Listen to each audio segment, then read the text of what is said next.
Bom dia, meus irmãos, meus amigos aqui do nosso grupo Grãozinhos no Caminho, no nosso canal do YouTube.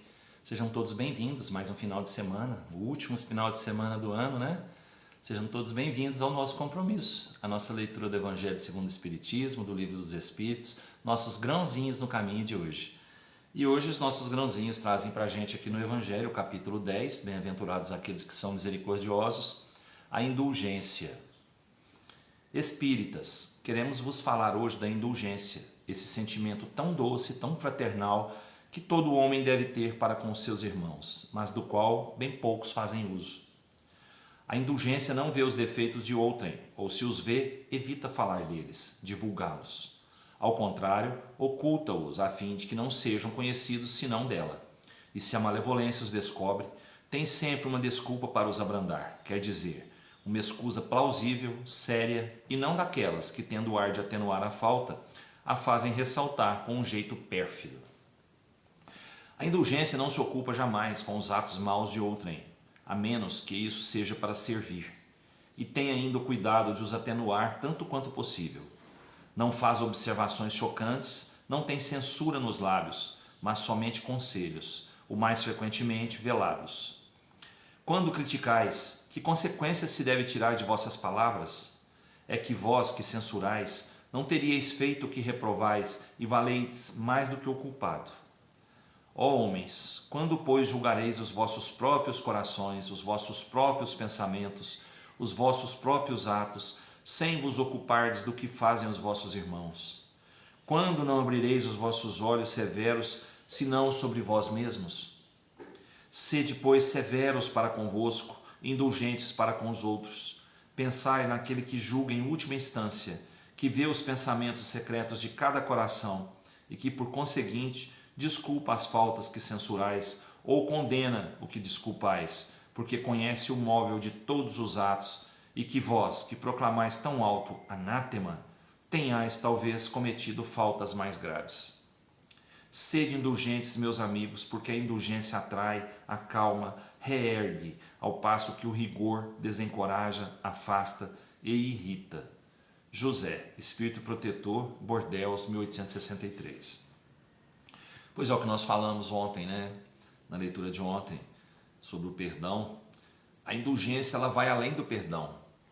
Ela vai além do perdão, porque o indulgente, ele não tem que perdoar nada. Ele não vê erro em nada, em ninguém. E se ele vê algum erro, ele fica calado. E o máximo que ele pode fazer é aconselhar. Isso de coração aberto. Então, o indulgente, ele tem todos como iguais, todos como passíveis de erro, ele próprio. Então, ele aceita os erros das pessoas, os erros dos outros, né, como o seu também. Porque ele sabe que quem está vendo tudo, a tudo perdoa, que é o Pai. Porque o Pai não tem nada que censurar dele, não é? Mas nós temos muito a nos censurar.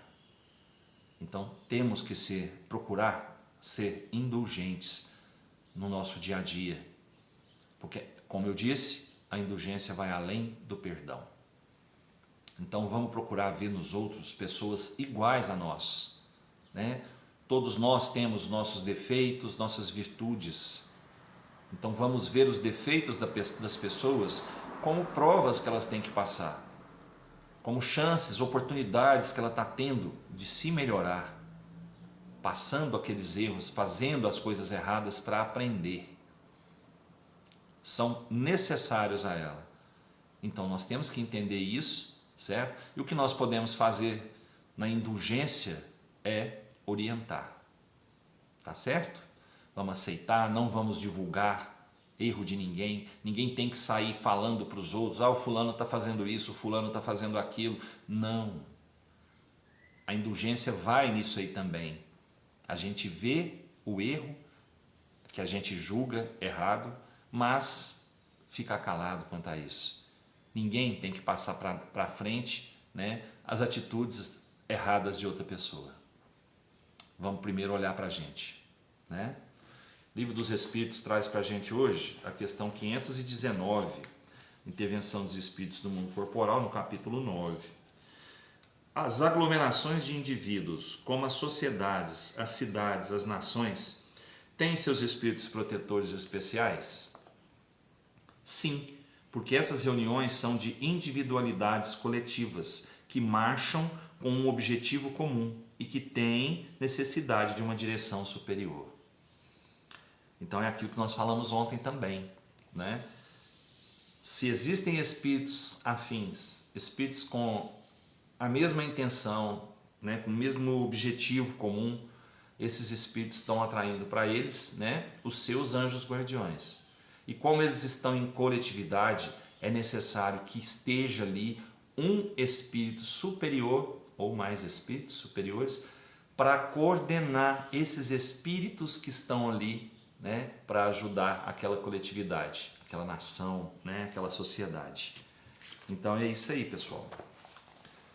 Tem sempre um espírito superior coordenando outros espíritos que estão aqui para nos ajudar, não é? Então tá certo. Olha, desejo a todos, né, como o último trabalhinho do ano aqui, o último grãozinhos desse ano, eu desejo a todos um ano cheio de paz, de luz, de saúde, de muito trabalho, de harmonia nos seus lares, nos seus corações, né? Que Jesus continue abençoando a cada um com tudo aquilo que precisa na sua caminhada, né? E eu quero agradecer a todos que nos acompanharam aí no nosso trabalhinho desse ano, né? Agradecer pelos comentários, pelo incentivo, pela força que nos dão. E vamos lá, vamos continuar juntos, né? Mais um ano, divulgando um pouquinho dessa doutrina maravilhosa que nos trouxe um pouco da verdade. Fiquem todos com Deus. E agora eu falo até o ano que vem, pessoal. Beijo no coração.